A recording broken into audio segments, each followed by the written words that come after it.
Halo, selamat datang di podcast LMSL, Life Management Science Lab Indonesia. Kami adalah pelopor ilmu manajemen kehidupan yang siap memberikan pengetahuan berkualitas berdasarkan teori ilmiah dan juga praktek kehidupan sehari-hari. Setiap minggunya, kami akan mengajak Anda untuk memahami nilai-nilai kehidupan yang lebih terarah melalui sudut pandang ilmiah dan juga pengalaman langsung dari para ahli.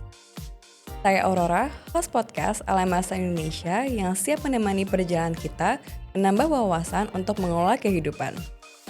Yuk gabung bersama kami dalam program seru untuk belajar, eksplorasi, dan berkembang demi kehidupan yang lebih maksimal dan memuaskan. Halo, selamat datang kembali di podcast LMSL, Life Management Science Lab Indonesia. Saya Aurora, senang kembali bertemu dengan kalian semua. Semoga teman-teman dalam keadaan baik dan siap untuk mendengarkan topik menarik hari ini yang dari 12 topik menarik lainnya dari podcast LMSL. Jadi hari ini kita membawa satu topik besar, penting juga, yakni tentang relationship science. Seperti yang teman-teman tahu kita memiliki 12 topik, jadi salah satu topiknya ada relationship science. Dari relationship science ini kita akan membawa secara khusus, secara spesifik mengenai gender equality atau kesetaraan gender. Seperti itu. Bersama saya telah hadir di sini dosen sekaligus peneliti, Ibu Suri Mariasi Getty, PhD. Saya biasa memanggil beliau Miss Getty. Apa kabar, Miss? Kabar baik. Oke, good to know. Sebelum kita mengenal Miss Getty lebih lanjut, saya ingin menjelaskan sedikit tentang topik bahasan podcast kita hari ini.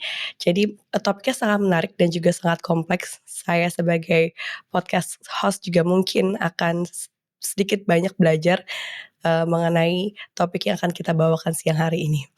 Oke, jadi topiknya ini adalah interseksionalitas dalam hubungan, mengintegrasikan identitas untuk mencapai kesetaraan, seperti itu. Intersectionality dalam hubungan menjadi salah satu topik yang sangat kompleks dan menarik. Mengapa?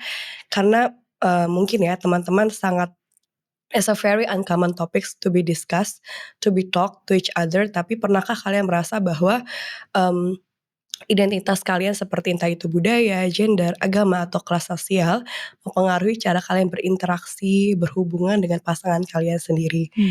Mungkin tanpa kita sadari ya, berbagai aspek identitas tersebut saling bertemu dan menciptakan dinamika yang sangat kompleks. Maka dari itu, saya menghadirkan Miss Getty menjadi narasumber ahli kita untuk membicarakan topik tersebut. Nah, seperti itu saya menjelaskan sedikit tentang biografi singkat dari Miss Getty. Miss Getty adalah dosen di program studi Inggris Fakultas Ilmu Pengetahuan Budaya Universitas Indonesia sejak 2007. Ia juga mengajar di program Pascasarjana Ilmu Sastra, khususnya pada peminatan Cultural Studies, dan saat ini menjabat sebagai Ketua Program Studi Pascasarjana Ilmu Sastra FIBS secara khusus. Dan secara education background, Miss Getty mengambil gelar PhD untuk Cultural Studies dari Lingnan University Hong Kong di tahun 2013 serta Master dari University of Groningen, Belanda dan FIB UI di tahun 2007. Penelitian Miss Getty berfokus pada budaya populer Asia termasuk film, musik, kuliner, dan juga media sosial. Saat ini selain jadi peneliti dan juga dosen, Miss Getty juga menjadi anggota Komite Film Dewan Kesenian Jakarta dari tahun 2020 sampai dengan periode sekarang. Seperti itu. Keren banget ya Miss Getty. Saya jiper tahu saat membaca biografi. Sebenarnya pernah ketemu langsung, tapi saat mengulik education background dari Miss Getty saya, wah terpacu. Terpacu, akankah saya bisa gitu memilih karir yang cemerlang seperti Miss Getty. Halo Miss. Halo Aurora. Hai. Oke Miss, sebelum kita masuk ke main topik kita siang ini, saya boleh tahu nggak Miss, sudah berapa lama Miss mengulik atau mengeksplorasi mengenai topik identitas dan kesetaraan gender? Mungkin dari sejak saya kuliah S1 ya, karena, Mmm, ketertarikan saya pada isu-isu yang terkait dengan identitas, salah satunya adalah gender, itu sudah diselami dari sejak kuliah dulu gitu di S1 gitu. Jadi mungkin, eee, saya S1 tuh sudah lama sekali ya, saya harus menyebut angka ya, 20 sekian tahun yang lalu. Jadi sudah lebih dari 20 tahun. Oke, jadi justru memulainya itu dari masa kuliah, lalu menemukan ketertarikan dan itu menjadi salah satu alasan Miss Katy meneruskan ketertarikan itu menjadi seorang dosen dan juga peneliti ya, Miss, ya? Iya, betul. Oke, great. Teman-teman, sebelum kita masuk ke main discussion, saya ada sedikit sesi ice breaking nih, Miss. Wow. Dalam sesi ini we will get to know you better. Jadi saya akan menyebutkan beberapa bidang atau beberapa, apa ya, mmm, kategori. Ya. Beberapa kategori untuk Miss sebutkan, seperti favorite book atau favorite movie. Jadi Miss tidak perlu menjelaskan mengapa suka. Oke. Jadi nanti di ujungnya Miss boleh menjelaskan apa korelasinya dengan bidang yang Miss, Miss fokuskan Ya. gitu, Miss. Oke, pertanyaan pertama, what is your favorite book? Favorite book Little Women dari Little Louisa May Women. Alcott, ya. Oke, itu film juga bukan sih, Miss? Iya, betul. Sudah ada Ya, adaptasi filmnya beberapa sih. Ya. yes, betul betul. Saya belum baca bukunya tapi sudah nonton filmnya. Hmm. Baik, kalau film? Film banyak ya, tapi mungkin dalam konteks ini Tiga Darah dari Usmar Ismail tahun 1956-57. Oh, oke. Film klasik ya, Miss? Betul. Oke, selanjutnya musik? Susah ya kalau musik ada banyak, tapi, saya suka female singer sih, seperti Adele, Kelly Clarkson, Beyonce, Taylor Swift even gitu. Jadi, musisi luar ya yang perempuan. Ya, Mhm. oke, baik. Lalu kalau podcast? Podcast saat ini sedang banyak mendengar podcast-podcast-nya Komika, ada Agak Lain, ada, Podcast Minggu, jadi, sedang suka itu. Oke, baik. Lalu adakah role model, Miss, atau panutan? Role model kalau dalam dunia akademis, Ibu Melanie Budianta, yang orangnya juga kenal ya, Iya, ya itu sih. I think we have adored the same person deh, Miss. Exactly. Kayaknya dia adored by a lot of people ya. Iya, setuju setuju. Lalu kursus, Miss, atau pelatihan yang baru saya Miss lakukan? Oh, saya baru training dan menjadi trainer untuk, university management dan leadership gitu ya, dari, dulu saya ikut training yang dari Jerman, sekarang saya menjadi trainer yang di Indonesia. Oh, wow, keren Mhm. sekali. One skill unlock ya, Miss, ya? Hopefully ya, hopefully. Another skill unlock, oke, dari Yes, Miss Katy, yes. baik. Lalu Miss, kalau saya minta tolong Miss untuk memberikan konklusi, kira-kira ada relevansinya dari buku, film, atau Hmm. podcast yang Miss, pilih tadi? Kalau dari, terutama buku, film, dan musik ya, saya suka sekali karya-karya yang berbicara mengenai, bagaimana seseorang itu dapat, eee, mungkin bukan melawan ya, tapi bernegosiasi dengan situasi yang ada gitu. Dalam hal kaitannya dalam diskusi ini ya gender, isu-isu gender. Karena, tadi saya ngasih contoh karya dari yang, eee tahun sekian, karya lama ya, terutama Tiga Darah dari tahun 1950-an, Little Women, karya klasik Amerika tapi sudah diadaptasi juga di film-film modern, sampai musisi-musisi perempuan di era sekarang gitu ya. Itu menunjukkan bahwa sebenarnya kita masih bicara hal-hal yang sama dalam isu kesetaraan Mmm, gender. Ada hal-hal yang masih menjadi problematis, dan masih harus disuarakan gitu. Jadi mungkin konklusinya itu. Kalau dari yang podcast sih ya, menyenangkan mendengarkan, podcast-podcast komika ini, dan sebenarnya juga agak berhubungan juga dengan kesetaraan gender karena mereka bicara dari sisi prianya ya, dan dari sisi, eee, individu yang berbeda gitu ya dengan yang, lain gitu. Itu sih oke. kalau boleh, heeh. Baik Miss, thank you so much for, eee, make it as a conclusion ya Miss ya. Lalu setelah kita hopefully ya teman-teman bisa lebih mengenal baik Miss Getty sebagai pembicara kita pada podcast kali ini. Sekarang mari mari kita masuk ke our core theory. Hmm. Mmm, kayaknya teman-teman sudah kayak penasaran apa sih intersectionality, apa hubungannya dengan kesetaraan gender dan apa hubungannya dengan relationship gitu ya, Miss, ya. Mhm. But first of all, mari kita coba definisikan dulu nih. Menurut Miss Katy, how do you define relationship, Miss? Oke, relationship, eee, hubungan ya kalau dalam bahasa Indonesianya itu Mhm, sebenarnya adalah interaksi. Jadi harus ada interaksi antar individu. Interaksinya kadang bisa pasif, tapi most of the time interaksinya dinamis gitu. Dan mmm, hubungan itu atau relationship itu juga melibatkan hal-hal seperti komunikasi tentunya, kepercayaan atau keterikatan emosional. Hubungan itu bisa mencakup hubungan romantis gitu ya, romantic relationship, tapi bisa juga friendship, bisa juga family relationship, keluarga, atau bahkan kerja ya, hubungan yang kita dapatkan ketika kita bekerja gitu. oke, nice. Saya tidak perlu menambahkan karena sudah cukup lengkap. Nah, dari relationship tadi Miss sempat mention ya, it doesn't have to be romantic Right. relationship. Mhm. Lalu bagaimana kita menarik korelasinya nih Miss, antara relationship dengan kesetaraan gender sebagai salah satu elemen yang kita fokuskan pada, podcast kali ini? Oke, jadi dalam relationship itu kan, harus ada, eee, kedudukan yang sama ya. Jadi, Mmm, satu pihak tidak boleh dianggap kurang atau lebih dibandingkan yang lain. Jadi hak dan tanggung jawabnya itu harus sama, terlepas dari, eee, hal-hal yang mungkin mempengaruhi, positioning tadi gitu. Lalu keduanya harus bisa mengekspresikan ini kalau kita bicara 2 individu ya, karena kan mmm, hubungan juga bisa lebih dari 2, misalnya hubungan kerja atau hubungan keluarga. Keduanya juga bisa mengekspresikan diri mereka tanpa harus takut, bahwa itu akan, keluar dari peran-peran yang dikonstruksikan untuk mereka gitu. Jadi ketika romantic relationship misalnya salah satu pasangan ingin mengambil keputusan, ya dia bebas mengambil keputusan itu dan mengekspresikan dirinya. Lalu tentu harus ada pembagian tanggung jawab yang adil mmm, ya dalam hubungan itu. Satu tidak boleh dibebankan lebih dibandingkan yang lain, dan dalam proses mempertimbangkan pembagian itu juga harus ada diskusi dan harus disetujui oleh kedua belah pihak, gitu. oke. Jadi perlu kita highlight ya, perlu ada konsensus lah ya, bisa kita Betul bilang betul. antara kedua belah pihak.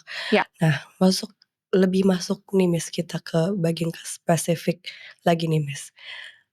Intersectionality sebagai topik besar kita pada mhm podcast kali ini. Mungkin mhm. teman-teman yang tidak terlalu mendalami isu tersebut, kurang apa ya, kurang memperhatikan bahwa ada nih sebuah isu atau topik besar seperti intersectionality. Mungkin bisa Miss jelaskan kaitannya intersectionality dalam konteks hubungan tuh seperti apa, Miss? Ya jadi intersectionality itu dasarnya adalah kita tidak bisa melihat, individu tadi yang dalam hubungan tadi hanya dari satu identitas mereka, misalnya tadi Mmm, gender gitu ya. Tapi ada aspek-aspek lain yang mempengaruhi hubungan tersebut atau,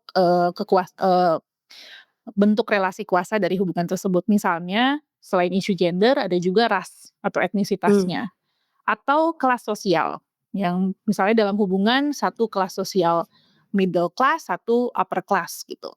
Atau, tadi ras dan etnisitas ya, misalnya mhm, kalau di Indonesia, kita ada banyak sekali etnisitas, ada banyak sekali ras, dan apabila dalam hubungan itu individu yang terlibat berasal dari 2 ras atau 2 etnisitas yang berbeda, itu juga mempengaruhi kesetaraannya gitu dalam hubungan tersebut.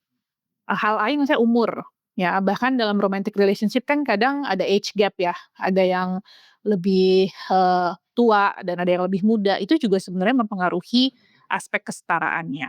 Jadi kalau kita bicara soal kesetaraan gender, itu tidak bisa hanya bilang gendernya saja, tapi ada interseksionalitas, yaitu mmm, ketika aspek-aspek lain itu mempengaruhi apa yang kita sebut dengan kesetaraan gender tersebut, tuh.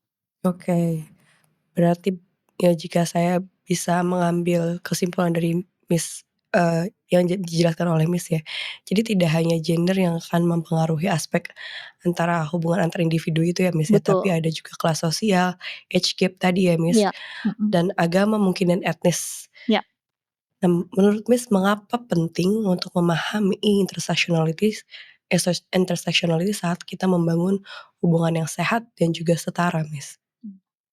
Karena kompleksitasnya adalah hal-hal yang saya sebutkan tadi tuh tersembunyi gitu ya, atau kita Mmm, kadang menganggap itu sudah normalize atau sudah, apa ya, biasa gitu ya. mmm, Jadi kita nggak sangat, sering tidak sadar bahwa itu mempengaruhi sebenarnya gitu. Dan kita punya asumsi-asumsi kan, karena kita secara, budaya dibesarkan gitu dengan tadi ya aspek-aspek tadi, ras kita, etnisitas kita, kelas sosial kita dari negara mana gitu ya, misalnya untuk inter eee interracial marriage gitu ya, mmm, orang Amerika dan orang Indonesia gitu kan, kita tumbuh besar dalam budaya yang berbeda gitu. Nah itu, mempengaruhi cara kita bersikap, cara kita mengambil keputusan dan sebagainya. Ketika kemudian terjadi hubungan, maka yang harus diperhatikan apakah yang kita bawa dalam konstruksi sosial tersebut mempengaruhi cara kita memperlakukan satu sama lain gitu. mmm, Jadi untuk hubungan yang sehat adalah menyadari bahwa atau membongkar gitu ya asumsi-asumsi yang ada itu gitu. Misalnya dalam tadi gitu, interracial marriage, oh karena satu orang Indonesia so called timur, yang satu orang Amerika so mmm, called barat, maka ada asumsi-asumsi kan gitu bahwa pihak yang barat mungkin lebih dominan, pihak yang timur dianggap lebih submissive gitu. mmm, Jadi bukan hanya karena mereka, gendernya gitu ya yang mempengaruhi kesetaraan itu, tapi bahwa latar belakang budaya dan negara mereka itu juga mempengaruhi gitu. Jadi misalnya kalau kita lihat interracial marriage, kalau husband-nya yang American, wife-nya yang Indonesian dibandingkan dengan mmm, yang wife-nya American, husband-nya yang Indonesian, itu pasti orang punya asumsi yang berbeda kan gitu, iya, karena iya, rasnya mempengaruhi itu. Jadi itu kenapa harus dipahami dulu intersectionality ini agar dapat, apa ya, mendorong gitu kesadaran-kesadaran dan membongkar asumsi-asumsi yang kita punya. Internally dulu gitu, PR mhm, berikutnya mhm. adalah externally juga gitu. Yang tadi saya mau ambil sedikit dari Miss Katy mention ya, soal jangan-jangan kita selama ini tidak menyadari bahwa peran yang tidak adil dan tidak setara itu bukan dari gender, melainkan dari identitas lainnya seperti, mmm, agama, etnisitas, dan juga jangan-jangan kelas sosial. Bagaimana pertanyaan saya ya Miss ya, Hmm. bagaimana pasangan tersebut bisa mulai mengidentifikasi bahwa, oh kita ini tidak setara itu bukan karena gender tetapi karena identitas lainnya.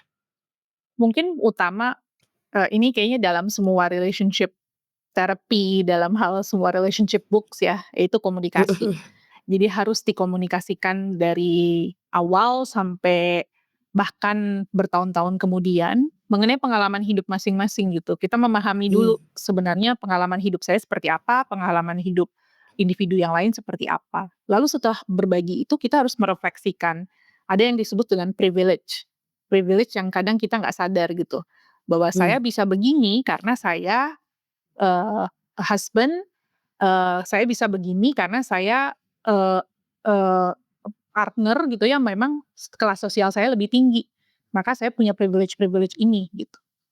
Tapi kan itu mmm, unconscious, tidak iya, kita nggak sadar bahwa itu privilege yang kemudian kita anggap, it's a given gitu, tidak kita pikirkan bahwa itu sebenarnya yang membuat kita merasa atau dianggap oleh masyarakat positioning-nya lebih tinggi dalam hubungan itu gitu. Nah, kalau kita bisa berkomunikasi, diskusi gitu ya, dengan, individu yang terlibat dalam hubungan itu, maka mungkin refleksi ini bisa membantu satu sama lain untuk menyadari, privilege-privilege tadi gitu. Dan kalau ada ketidakadilan, ada ketidaksetaraan, itu bisa diidentifikasi.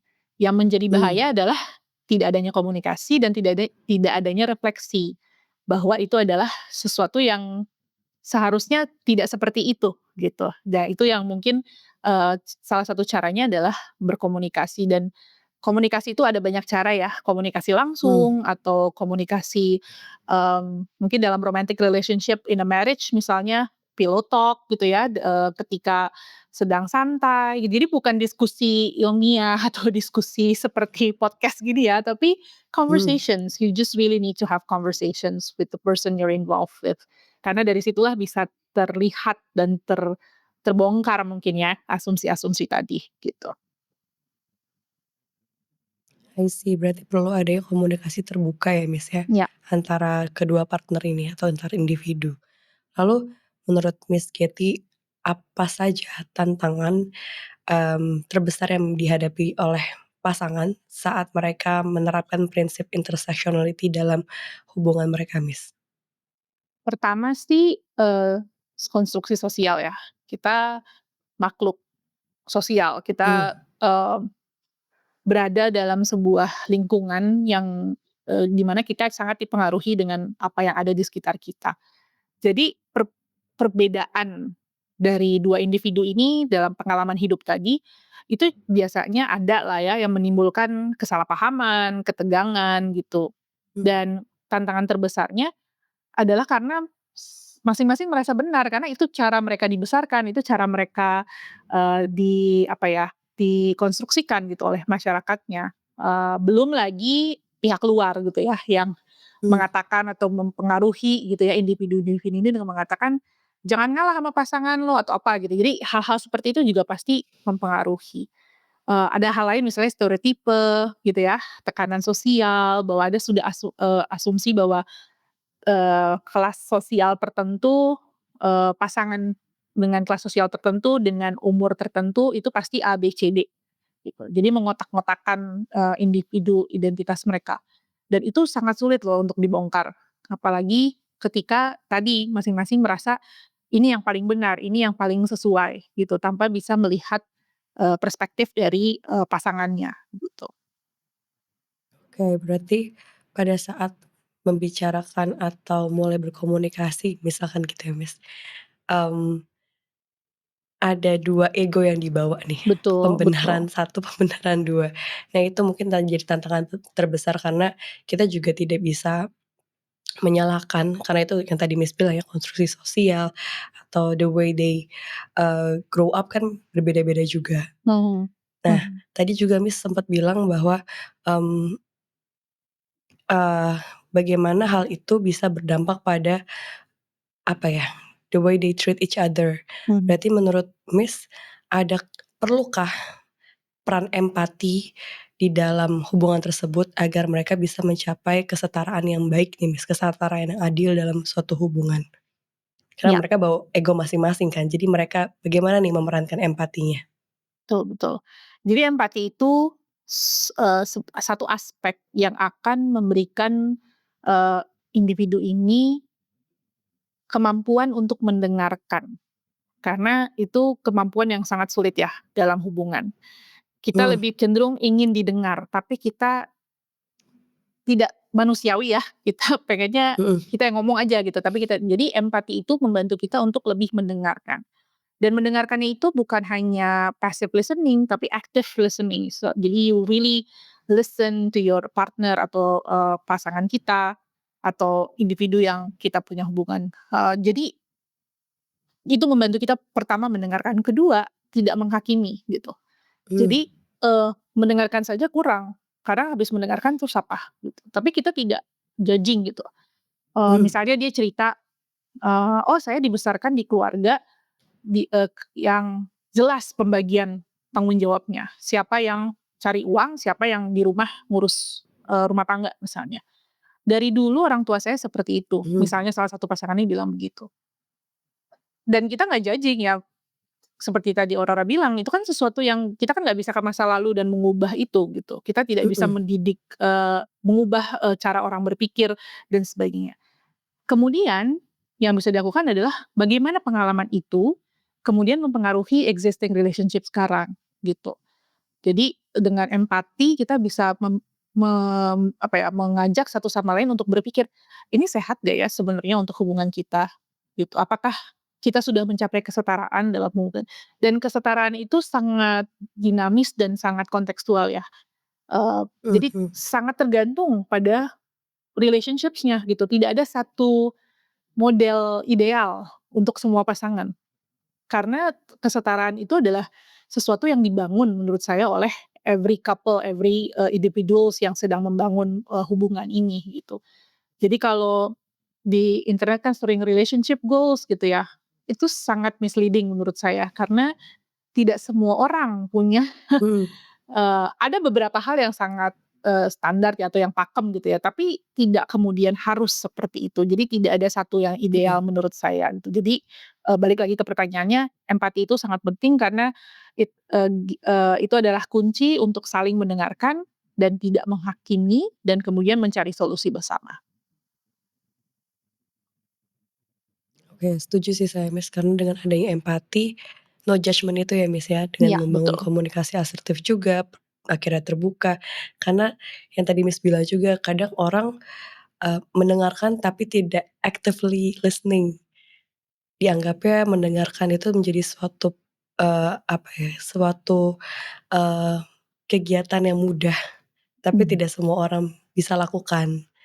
Nah, maka dari itu terkadang cuma mendengarkan satu sisi tapi akhirnya ujung-ujungnya di-judge segala macam. Nah, akhirnya, perlu untuk teman-teman ketahui bahwa, hal-hal tersebut yang tadi Miss, Giti utarakan menjadi beberapa strategi untuk teman-teman bisa bawa ke dalam hubungan masing-masing agar terciptanya, mmm, hubungan yang penuh empati yang akhirnya bisa mencapai ke hubungan setara gitu ya, Miss, ya. Ya, Saya mau coba tarik ke belakang, Miss, karena ya mungkin ya kita kan nggak bisa mengubah, bagaimana seseorang itu dididik, dibangun sedemikian rupa karakternya oleh satu institusi terkecil dan pertama yaitu keluarga. ya. Nah, menurut Miss perlu nggak sih, Miss, adanya peran keluarga dalam memahami peran intersectionality itu agar nanti anaknya bisa menciptakan hubungan yang setara dengan pasangannya nanti, Mhm. Miss? Ya. Jadi kalau dalam, studi mengenai, kesetaraan gender terutama dalam keluarga, itu, biasanya dikatakan harus break the cycle ya. Jadi, Mmm, siklus bahwa, eee, dia dibesarkan di keluarga yang tidak memperhatikan kesetaraan gender, salah satu individu atau dua individu itu, dibesarkan di keluarga dengan konstruksi sosial yang sangat berbeda. Ketika mereka masuk ke keluarga kecil mereka, mereka harus break the cycle gitu, atau mmm, setidaknya memahami bahwa yang if it works for your parents, it doesn't mean it will work for you, gitu. Jadi, sangat tapi itu sangat sulit ya, karena kan kita terutama di Indonesia masih berpikir bahwa, orang tua kita adalah panutan kita gitu, dan itu benar dalam berbagai hal itu benar. Tapi kan orang tua kita hidup di zaman yang berbeda, hidup di era yang berbeda juga, dengan tuntutan-tuntutan hidup yang berbeda juga gitu. Jadi, untuk menerapkan ketiplek seplek ketiplek sama kan juga nggak mungkin gitu, karena kita sekarang hidup di era yang sangat berbeda. Anak-anak kita nanti hidup di juga era yang sangat berbeda. Jadi, mmm, kita tidak bisa mengubah masa lalu, tapi kita bisa mengubah masa sekarang dan masa depan, dan itu menurut saya prinsip yang harus dipegang gitu ya dalam hubungan apapun.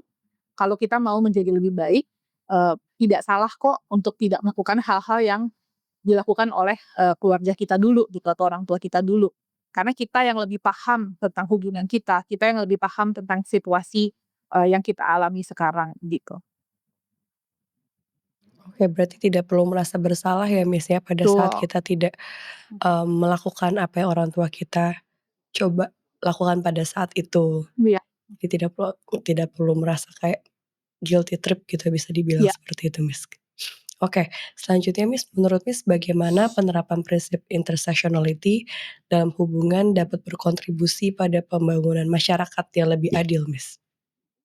Mmm, Pasangan yang kemudian bisa memahami bahwa kesetaraan itu tidak hanya dari satu aspek ya, tapi dari interseksionalitas dari berbagai aspek itu, ketika mereka keluar ke masyarakat, itu juga prinsip-prinsip yang akan mereka bawa.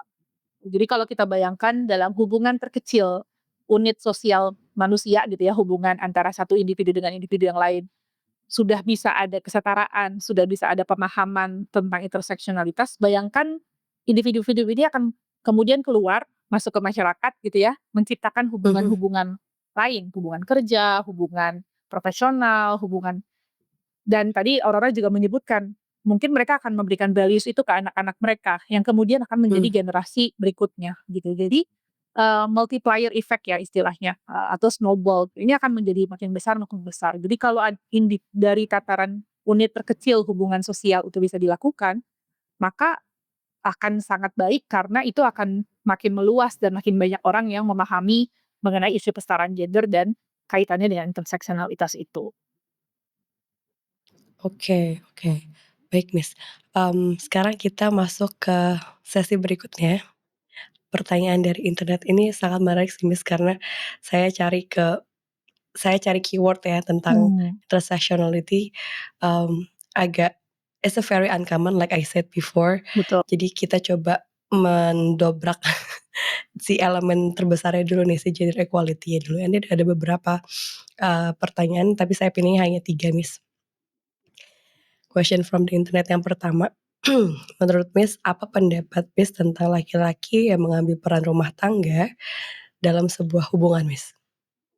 Eee, Pendapat saya Mhm, sangat baik, sangat saya nggak mau pakai kata normal ya, tapi kita harus menormalisasi itu, gitu. We have to mmm, normalize that, gitu. Bahwa dalam rumah tangga, kan namanya rumah tangga, nggak ada spesifik kata rumah tangga itu adalah rumahnya perempuan, itu rumah, suami dan istri gitu ya. Jadi, apakah istrinya yang di rumah atau mengurus rumah tangga, apakah suaminya, itu sama saja menurut saya. And we have to normalize that, gitu. Sementara kan sekarang itu masih dianggap tidak normal ya, tidak seperti yang mmm, orang-orang pikirkan. Dan, saya banyak ya seperti kebanyakan orang kita banyak lihat reels, lihat, saya nggak main TikTok sih, tapi mungkin banyak orang yang lihat TikTok gitu ya. Eee, kan sekarang sedang ada beberapa yang terutama di negara-negara Eropa dan Amerika, laki-laki yang bikin reels, mereka bilang, "Oh, saya nggak merasa dibebani atau saya tidak merasa melakukan pekerjaan istri saya di rumah. Jadi kalau saya pulang, saya cuci piring, itu pekerjaan saya juga," gitu. Jadi tidak pernah mmm, ada pembagian bahwa hal-hal yang domestik itu, istrinya, hal-hal yang non domestik itu laki-lakinya. Menurut dia, "Ini rumah saya, rumah ini kotor, saya harus membersihkan. Itu piring-piring yang dipakai makan keluarga saya akan mencucinya," gitu. Jadi, ada gerakan ke situ sebenarnya untuk menormalisasi gitu ya, bahwa laki-laki punya peran besar dalam rumah tangga, it's normal. Dan di Indonesia juga banyak sih sebenarnya gerakan itu ya, gerakan yang untuk bukan mengatakan bahwa semua laki-laki harus bekerja atau harus jadi bapak rumah tangga, tidak. Tapi pembagian kerja domestik itu tidak lagi harus, oh perempuan istrinya harus begini, suaminya harus begini, tidak. Semua dikerjakan bersama, gitu. mmm, Bahkan, ada beberapa yang sampai go to the extreme gitu, seperti misalnya, kenapa sih, ke bengkel, ganti ban mobil, itu harus pekerjaan suaminya? Perempuan juga bisa mhm, kok belajar untuk mhm. punya skill itu, gitu. Ya atau nelfon bengkel at least ya, kalau kita nggak bisa ngerjain sendiri gitu. Jadi, Iya, menurut saya sangat biasa, sangat baik gitu ya, dan bahkan if I wanna use tools normal, ya it's normal gitu. Kalau kita mau membuat ini menjadi sesuatu hal yang, tidak seolah-olah itu menjadi luar biasa gitu. Jadi bapak rumah mhm, tangga nggak mhm. perlu dikasih piala karena memang, ya nggak apa-apa mereka mengerjakan pekerjaan yang seperti biasa dan seperti seharusnya gitu. Itu menarik sih, Miss. Tadi Miss bilang, bapak rumah tangga nggak perlu dikasih piala, tapi Miss secara konteks Indonesia, Miss, secara konteks Indonesia ya, Miss, ya, I Ya, might say that, mmm, bapak rumah tangga itu mereka akan mendapatkan, bisa dibilang seperti apa ya, better testimonial than betul. the wife gitu, Miss. Ya, celebrated Seperti ya, jadinya iya, diselebrasi, Miss, ya ya. diselebrasikan, menjadi diglorifikasikan gitu, Miss. Bahwa bapak rumah tangga itu keren banget, dia mencari nafkah tapi juga dapat mengurus rumah tangga gitu ya, Miss. Tapi sedangkan kalau istri Mmm, itu, ya that's your job, iya, you do your own job, jadi nggak right. perlu diselebrasikan, it's a very Mmm. gimana ya, Miss, ya, apakah itu setara dari persepsi Miss? Tentunya tidak setara ya, karena itu tadi konstruksi gender tadi gitu bahwa, yang kita sebut ideologi patriarki ini ada pengotak-ngotakan peran gender gitu Mmm, berdasarkan, ideologi tersebut gitu. Jadi perempuan karena dianggap sebagai maternal yang melahirkan, maka dia yang punya tanggung jawab lebih, seolah-olah punya tanggung jawab lebih untuk mengurus anak termasuk hal-hal yang sekitar anak yaitu rumah tangga gitu. Sementara, suami adalah breadwinner-nya. Jadi selebrasi mmm, tadi, kalau kita interview gitu ya, mereka yang menganggap laki-laki yang punya peran sebagai bapak rumah tangga harus dirayakan, itu karena mereka sendiri taunya seperti itu, gitu. Jadi, eee, kemudian ketika kita ajak diskusi, kalau memang orangnya bisa diajak diskusi menurut saya kita bisa gitu ya untuk ngobrol dan bilang, "Kenapa ya harus di-celebrate?" Gitu kan. Itu rumah Mhm. dia juga gitu, dia kan makan juga di rumah itu, dia, pakai baju juga. Jadi kalau dia yang mencuci, apakah itu sesuatu yang harus di-celebrate gitu misalnya. Sulit memang karena tadi ya konstruksi sosial itu dan untuk membongkar cara pikir itu kan tidak bisa sekali 2 kali diskusi gitu ya, harus terus-menerus disampaikan. Tapi saya juga Iya. percaya people can change their mind ya, mereka bisa berubah pikiran, tergantung exposure mereka terhadap isu-isu ini sih, gitu. Karena ada juga individu-individu yang memang sekelilingnya memosisikan seperti itu, gitu. Jadi buat mereka, ya seperti itu yang harus mereka yakini gitu. Nah, bagaimana kita bisa saling membantu satu sama lain untuk bisa lebih memahami isu ini gitu ya. Tapi again I believe in change kok, saya percaya orang bisa berubah asalkan mereka mau memahami dari perspektif yang berbeda gitu. Oke, mungkin salah satunya setelah mereka dengar podcast kita kali ini, Miss. Mudah-mudahan. Mudah-mudahan menjadi salah satu medium ya yang kita bisa Iya, betul gaungkan bahwa betul. gak perlulah diselebrasi dan tidak perlu diglorifikasi lebih Betul betul. heboh ya dibanding, sang istri gitu. Selanjutnya Miss, nih saya dapat pertanyaan dari internet lainnya. Eee, Menurut Miss adakah stereotip atau asumsi tentang gender yang Miss nggak suka? Banyak ya. Saya paling kasih contoh kalau di kelas tuh, Mhm. laki-laki nggak boleh menangis. Biasanya kan kalau anak laki-laki dibesarkan, dia jatuh, orang tua yang mungkin sangat terkonstruksi ideologi patriarki akan bilang, "Eh, anak cowok nggak boleh nangis." Mhm.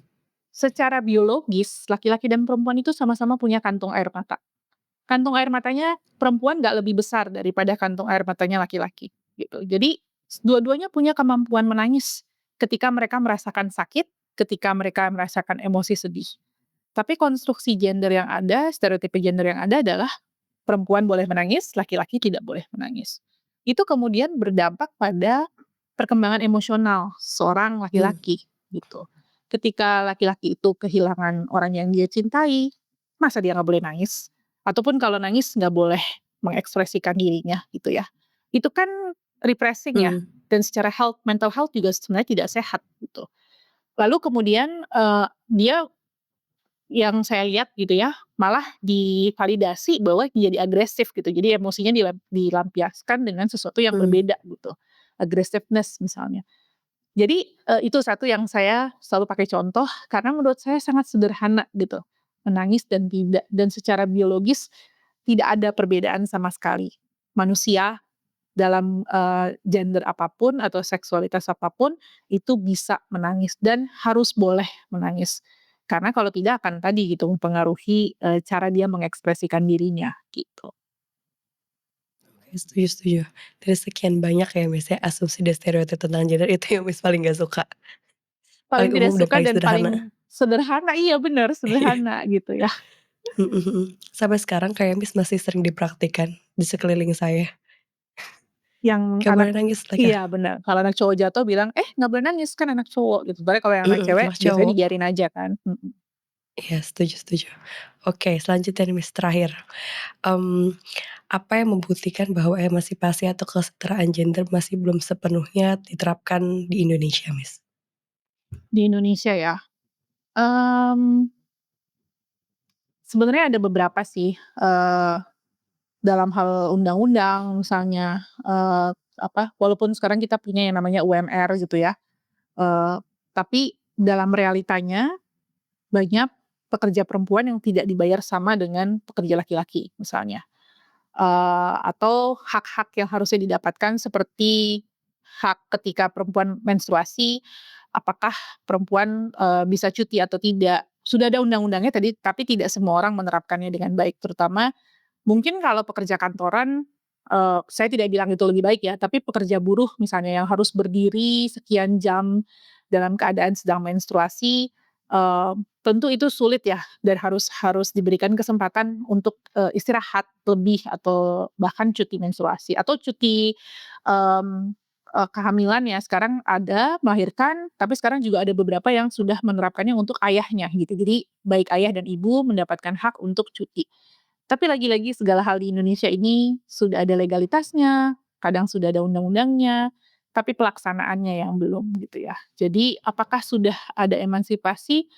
Ya kalau dibandingkan dengan sekian dekade yang lalu, jawaban saya sudah. Tapi apakah ini sudah, eee, baik pelaksanaannya? Jawaban saya tidak gitu ya. Karena akar-akar dari ideologi patriarki itu masih sangat kuat di Indonesia dan, masih butuh proses, masih butuh, perjuangan-perjuangan lain gitu ya untuk bisa, betul-betul mencapai kesetaraan dan emansipasi. Oke, got it. Walaupun sudah ada legalitasnya tapi secara praktik, mmm, unfortunately kita belum sempurna ya, Miss, ya? Betul. Oke. Oke, that's the question from the internet section. Kita masuk lagi ke praktis atau sekarang lebih personal nih Miss pertanyaannya tentang Mhm. praktek yang Miss lakukan Oke. secara personally ya Miss ya, Mhm. dalam menerapkan, konsep intersectionality dalam hubungan. Adakah latihan, kebiasaan, atau kegiatan yang mungkin simple sering dilakukan sehari-hari yang Miss bisa rekomendasikan kepada para pendengar dalam memahami intersectionality dalam hubungan mereka, Miss? Oke, mungkin yang pertama tuh yang lagi trending, we listen, we don't judge ya. Jadi kita punya praktik Oke. komunikasi empatik tadi ya, empati tadi. Jadi, luangkan waktu dengan pasangan, dengan individu yang Anda sedang terlibat hubungan, untuk berkomunikasi. Tapi komunikasinya komunikasi yang we listen, we don't judge. Jadi duduk berdua atau ya berdua lah ya, mendengarkan satu ngomong, yang satu mendengarkan secara aktif, tapi tidak judging, tidak menghakimi gitu. Karena lagi-lagi dasarnya menurut saya adalah komunikasi dan bisa dalam bentuk apapun. Ada beberapa ini bukan saya ya, tapi ada beberapa yang saya baca dalam, buku-buku mengenai relationship, journaling gitu. Karena kan nggak Mmm, semua orang nyaman ya, ngobrol face to face, ada yang, sangat lebih apalagi di generasi sekarang mungkin lebih nyaman dengan tertulis gitu, karena biasa dengan texting dan sebagainya. Jadi punya journal bersama gitu. Sebenarnya di beberapa film ada sih yang ngebahas ini ya, jadi, couples suami istri punya satu jurnal, mereka saling menulis di situ untuk sharing, mungkin isu-isu yang mereka hadapi dan sebagainya gitu. Jadi diskusi komunikasi itu menurut saya practice yang sangat baik. Mungkin satu lagi, put yourself in the other person's shoes. Jadi coba deh sehari berganti peran gitu. Jadi misalnya, kalau saya dan suami saya itu suka sekali, nyuci piring. I hate washing the dishes. Mmm, tapi dia nggak suka bersihin kamar mandi, saya suka mmm, bersihin kamar mandi. Sometimes we have to switch roles, karena kita harus tahu beban berat pasangan kita melakukan pekerjaan yang kita nggak suka itu seperti apa sih, gitu. Jadi kadang kan kita merasa, "Oh ini udah adil." Ternyata pas kita ngejalanin, "Yah kok beratan tugas dia dibandingin tugas saya?" Gitu. Jadi switch roles sekali-sekali aja gitu, untuk ngetes aja gitu. Nah, mmm, saya juga mungkin agak, tidak melihat ini equality ya, karena kalau equality itu kan 50-50. mhm. Padahal belum tentu masing-masing tuh punya kekuatan yang sama gitu, untuk melaksanakan, apa itu. Kayak kan kita nggak bisa mengharapkan suami kita yang melahirkan anak kita kan, karena yang punya Iya, kemampuan itu kita, gitu. Jadi nggak mmm, bisa 50-50, it will never be 50-50 gitu ya. Jadi kesetaraan itu pun harus menurut saya harus lagi-lagi direfleksikan, sesuaikan dengan kemampuan gitu. Kayak tadi gitu kan, kita nggak bisa berharap suami kita yang melahirkan, tapi kita bisa berharap suami kita yang bangun jam 2 pagi untuk ngasih bayi kita minum susu, karena kita masih dalam keadaan postpartum, dalam situasi fisik yang tidak memungkinkan gitu ya. Itu equality menurut saya, gitu. Jadi dia mmm, tidak bisa breastfeeding bayi kita, tapi dia bisa ngambil ASI dari kulkas, freezer untuk dimasukin ke botol, dia bangun jam 2 pagi gendong anaknya, itu bisa dilakukan gitu ya. Jadi, eee, balik lagi ke pertanyaannya, switching roles. Coba kita switching roles yang bisa ya, untuk mencoba mhm. put ourselves in our couple shoes. Apakah beban yang dirasakan berat? Kalau memang berat, ya berarti kita harus mencari cara nih, supaya bisa lebih seimbang, supaya bisa lebih setara, gitu. Oke baik, Miss. Berarti, dalam konsep switching roles itu tidak perlu ada, apa ya, eee, hal-hal yang tertulis gitu, Miss, kayak, "Oh kamu yang nyapu hari ini, kamu yang ngepel. Itu nggak perlu ya Miss ya sebenarnya? Tergantung stage relationship-nya ya. Kalau early stage, baru banget, terus kita masih belum tahu, masih belum apal, bahkan kan untuk anak kecil aja ada chores list kan, ditempel di Mhm, kulkas, ya kan. Kalau memang itu yang menurut keluarga itu yang paling it works, why not gitu ya. Tapi jangan juga jadikan itu sebagai that's the only way to do it, karena mungkin ada beberapa pasangan yang merasa kalau ditulis tuh seperti kontrak, seperti paksaan gitu ya, bukan willingness mhm gitu. Jadi mungkin beda-beda sih modelnya Aurora, tergantung juga gitu, pasangannya seperti apa. Kalau ada pasangan yang merasa, "Oh kayak gini aja nih, kita setiap awal bulan duduk bareng, bikin list gitu ya, eee eee, couple-nya ngapain, saya ngapain, and it works for them, why not?" Gitu. Tapi ada juga couple yang sudah rutin aja gitu. Oh ya, ada tuang sampah, siapa yang ngurusin? Oh ada ini, siapa yang mhm. ngurusin, anaknya nangis, ibunya lagi sibuk, ya bapaknya yang ngambil gitu. Jadi itu, sesuatu yang udah, given aja gitu. Jadi memang dinamikanya beda-beda sih menurut saya. I see. Lalu bagaimana Miss, itu kan tadi dalam konteks marriage relationship ya Miss ya. Kalau romantic relationship pre-marriage gimana Miss? Untuk menumbuhkan latihan-latihan interseksionalitas yang, suportif gitu Miss bagi bagi para pasangan Miss. Adakah latihan-latihan sederhana yang bisa Miss rekomendasikan? Mmm, Mungkin sesederhana paying the bills ya, kalau makan keluar. Mmm, Kan oke. masih ada asumsi bahwa, oh lakinya yang harus bayarin gitu. I disagree with that completely. Karena itu kan latihan pembagian beban keuangan finansial. Tapi lagi-lagi sangat kontekstual, kalau misalnya perempuannya memang belum bekerja dan belum punya penghasilan sendiri gitu ya tentu laki-laki yang membayar membayar gitu. Tapi bisa ambil peran misalnya me-manage finance-nya. Gitu Mmm, ya. Jadi kan bahkan dalam saya balik ke rumah tangga dulu, misalnya suaminya yang bekerja, istrinya tidak bekerja, tapi istrinya menjadi finance manager-nya, jadi dia yang mengatur keuangan dan sebagainya. Jadi semuanya punya equal rights gitu kan, yang satu mendatangkan, yang satu me-manage gitu. Nah dalam pasangan, kalau misalnya salah satu memang tidak tidak berpenghasilan gitu ya, ya salah satu yang membayar, tapi kalau dua-duanya berpenghasilan, gantian bayar bill, gitu. Jadi asumsi dan ini ironically saya masih banyak menemukan sih di Instagram dan sebagainya gitu ya, bahwa perempuan merasa bahwa laki-lakinya yang harus membayar, kalau mereka lagi makan di luar dan sebagainya. Kayaknya, eee, nggak banget gitu kalau, eee, eh, pihak laki-lakinya nggak bayar terus harus pihak perempuannya gitu ya, Mbak. Apalagi kalau dua-duanya punya equal financial situation ya gitu, itu satu gitu. Jadi bisa just start with that. Ya, jadi hal kedua yang bisa dilakukan adalah latihan berbagi, kesempatan dalam mengambil keputusan gitu. Jadi dalam hubungannya, jangan biarkan hanya satu pihak saja yang memutuskan segalanya. Hal sesederhana mau makan di mana, atau, mau liburan ke mana, sebaiknya dua-duanya punya peran gitu ya dalam dalam pengambilan keputusan itu. Karena kalau dari pacaran saja sudah hanya satu pihak yang mengambil keputusan, pihak lain tidak dilibatkan, bayangkan nanti ketika dalam pernikahan gitu. Jadi menurut saya itu latihan yang sangat baik ya dalam decision making. oke. Itu menarik sih Miss, karena fenomena, who pays for the bill even on the first date ya Miss ya. Mhm. Itu rata-rata jawabannya pasti, "Ya laki-laki lah, kan kencan pertama." Mmm, mhm. Secara konteks gitu kan. Tapi kan ya itu, lagi-lagi balik ke konstruksi sosial yang ada ya, Mhm. Miss. Mhm. Lalu, mmm, dari menurut Miss ini, dari konsep interseksionalitas nih, ada nggak sih 3 manfaat yang bisa Miss sebutkan untuk, teman-teman yang sedang menjalani hubungan dengan menerapkan interseksionalitas dengan berbagai macam latar belakang, identitas, ras, gender, ataupun agama, bisa memberikan nilai-nilai penting atau nilai-nilai baik untuk bisa menuju hubungan yang lebih setara, Miss? Pertama sih tadi meningkatkan empati ya. Empati itu kan sesuatu yang sulit sebenarnya. Mhm, Kita manusia tuh punya kecenderungan selfish gitu, egois, memikirkan diri sendiri. Jadi, dengan memahami interseksionalitas kita bisa meningkatkan empati kita. Kita berusaha memahami pengalaman, perspektif yang berbeda dari pasangan kita. Jadi melihat dari perspektif yang berbeda gitu. Kedua mungkin tadi membangun komunikasi yang lebih sehat. Kalau sebelumnya karena merasa, individu hanya sebagai individu, tidak melihat bahwa individu itu sangat kompleks. Dia adalah individu yang ada aspek rasnya, etnisitasnya, gendernya, kelas sosialnya, umurnya gitu ya.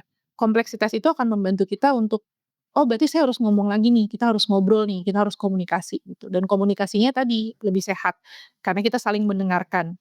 Kita berusaha melihat dari perspektif yang berbeda-beda. Dan yang terakhir ya, kesetaraan gendernya itu menurut saya dampak yang paling positif ya, bahwa hubungan yang baik tadi karena sudah ada komunikasi, sudah ada empati, pemahaman terhadap, interseksionalitas dalam identitas pasangan kita, membantu kita untuk punya, hubungan yang lebih setara, hubungan yang lebih kekuasaannya jadi seimbang gitu di dalam hubungannya. Tidak ada satu yang Mmm, lebih berkuasa dibandingin yang lain, gitu.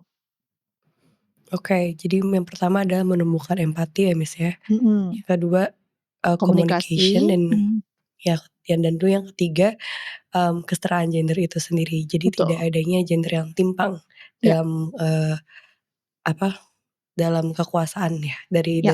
power relation, relasi kuasa. Oke, lalu selanjutnya Miss, ada nggak sih kesalahan umum, yang sering terjadi Miss, saat, pasangan mulai menerapkan interseksionalitas dari ya seperti yang tadi Miss bilang Indonesia punya banyak sekali latar belakang, identitas yang berbeda-beda. Kira-kira apa yang sering terjadi nih Miss, saat, pasangan mulai menerapkan interseksionalitas? Yang paling sering mungkin avoiding difficult conversation ya. Kan kita maunya Mmm, happy terus gitu. Jadi kalau ada percakapan yang akan bikin tidak nyaman, kita memilih, entar aja deh atau nggak usah diomongin deh gitu. oke. Jadi misalnya kita melihat pasangan kita melakukan hal-hal yang kita tahu nih sebenarnya karena cara dia dibesarkan atau mungkin pengaruh, value yang dia bawa dalam pasangan, tapi aduh mau ngomongin tapi nanti jadi berantem gitu ya. Jadi avoiding difficult conversation. Karena sometimes difficult conversation itu justru yang akan membantu kita untuk membantu sama lain gitu, clear things dan sebagainya. Dan mungkin sikap defensif ya, kan kita Mmm, biasanya nggak mau jadi pihak yang salah atau pihak yang kurang tepat gitu dalam memahami, kebutuhan pasangan masing-masing gitu. Jadi defensif ini juga kadang menjadi dan defensif itu dibangun oleh konstruksi sosial tadi ya, karena, "Ah enggak kok orang tua gue dulu kayak gini, baik-baik aja pernikahannya kenapa kita harus gitu?" Itu kan sifat defensif gitu ya. Jadi mungkin, mmm tadi listen we don't judge, coba judging-nya dikeluarin dulu, kita dengerin satu sama lain dulu gitu, karena kan ini demi kita berdua gitu, jadi, defensifnya dikurangi dulu gitu. Kadang juga, in every relationship kita mencapai titik jenuh ya, so we mmm. don't talk anymore itu lagu tapi bener, we don't talk anymore gitu. Jadi Mhm. seolah-olah ya udahlah jalanin ajalah gitu. Jadi nggak ngobrol, nggak diskusi dan sebagainya. Itu juga menurut saya yang sering terjadi gitu ya. Sehingga kalau tidak ada komunikasi ya menurut saya sulit sekali untuk memahami, perbedaan, berdasarkan interseksionalitas tadi gitu. Iya, iya. Memang, ya itu tadi ya, Mas, ya, karena, cara mendidik anak itu kan berbeda-beda dari latar belakang sosial berbeda juga. Mhm. Rata-rata memang jika kita mau membicarakan sesuatu yang lumayan sensitif, itu pasti mereka cenderung untuk menghindari Mmm, komunikasi mhm, yang adalah itu tidak sehat ya, Mas, ya, kalau mhm, secara hubungan. Karena ya tadi sebenarnya, apa ya, the main point of relationship ya communication, betul, gitu. mhm. Lalu menurut Miss, adakah, eee, apakah ya, Miss, ya, apakah pendekatan yang Miss bilang barusan, avoiding sorry, pendekatan, intersectionality bisa diterapkan di semua pasangan atau adakah hubungan-hubungan tertentu yang lebih bisa yang lebih bisa menerima manfaat dari konsep intersectionality ini, Miss? Mmm, mungkin pasangan yang bersedia untuk, berkembang dalam hubungannya gitu ya. Individu yang bersedia berkembang, Mmm, mungkin kita mulai dari individu dulu. Karena ketika individu di dalam hubungan itu sudah menolak untuk, to understand lah gitu ya, itu susah sih orang-orang menurut saya. Karena tadi kan intinya adalah empati dan komunikasi.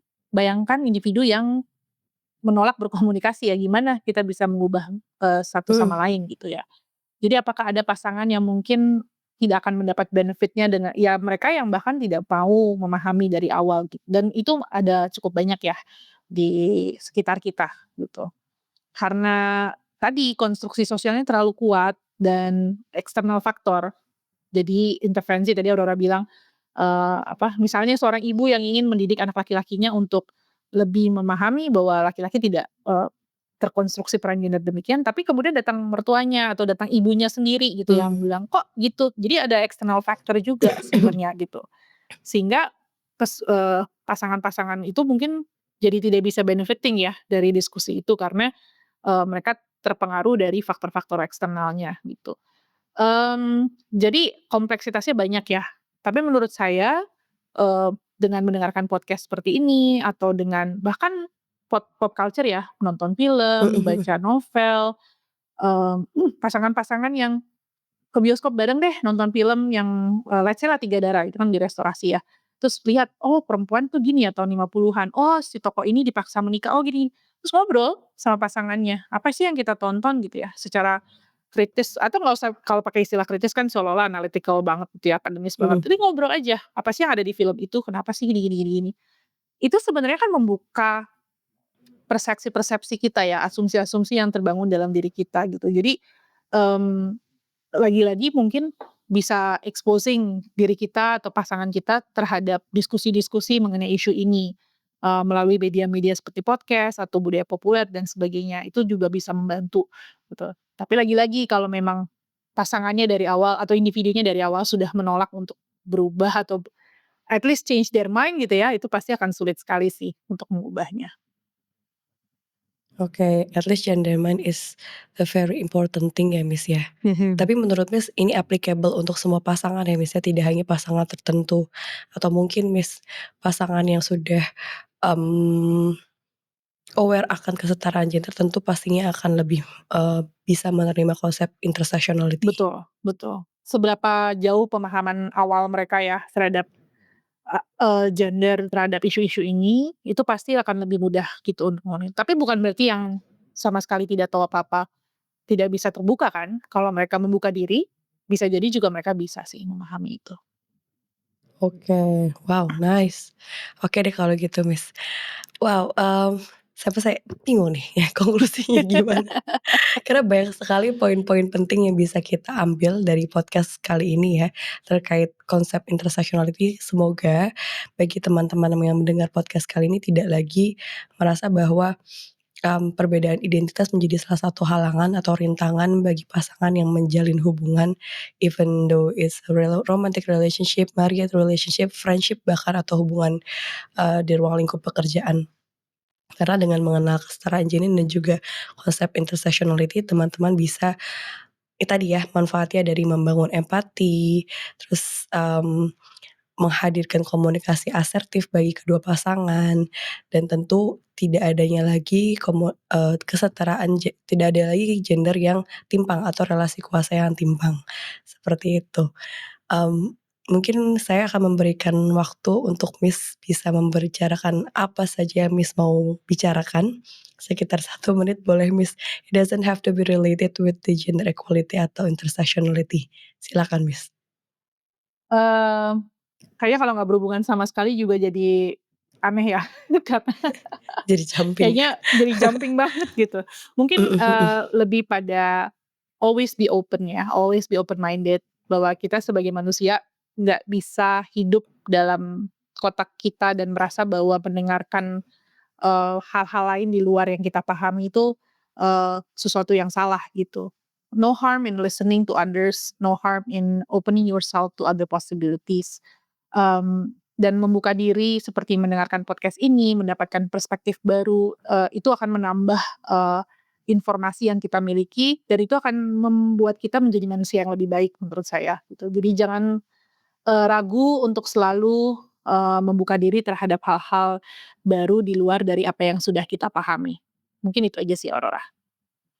Oke, thank you Miss. I think that's the end of our episode today. Thank you so much for being our guest. Miss Getty, Miss Suri You're Mariasi Getty welcome. Tampunan. Semoga di kesempatan lainnya Miss, dapat membicarakan mungkin dari 12 topik podcast LMSL yang kita miliki, Miss bisa membicarakan hal-hal lainnya dan bisa memberikan inspirasi baru kepada para pendengar nantinya. Thank you so much, Aurora. Oke Thank deh. you for inviting me. My pleasure, Miss, our pleasure. Oke, kalau gitu teman-teman, sampai jumpa di episode podcast LMSL berikutnya. Kita akan memberikan banyak-banyak episode lainnya, tidak hanya mengenai relationship science, tapi juga dari 11 topik menarik lainnya seperti family science, personal science, bahkan household management. Kita juga membicarakan bagaimana penataan rumah menjadi salah satu, topik atau fokus dari LMSL itu sendiri. Hmm. Baik, kalau gitu saya tutup episodenya, sampai jumpa di episode berikutnya. Aurora pamit, dah. Terima kasih sudah mendengarkan podcast LMSL, Live Management Science Lab Indonesia. Untuk mendapatkan 12 topik menarik lainnya dari LMSL, teman-teman dapat mengakses sosial media kami seperti YouTube ataupun Spotify. Kami memiliki banyak konten menarik lainnya yang teman-teman bisa jelajahi. Teman-teman juga dapat berpartisipasi untuk mengembangkan konten LMSL Indonesia dengan cara like, share, dan subscribe ke channel LMSL Indonesia. Dengan begitu, teman-teman sudah turut mengembangkan program LMSL Indonesia untuk memberikan wawasan yang lebih luas kepada semua pendengar. Kunjungi lmsl.id untuk mendapatkan informasi lebih banyak mengenai produk LMSL Indonesia lainnya. Saya Aurora, host podcast LMSL Indonesia. Sampai jumpa di episode berikutnya.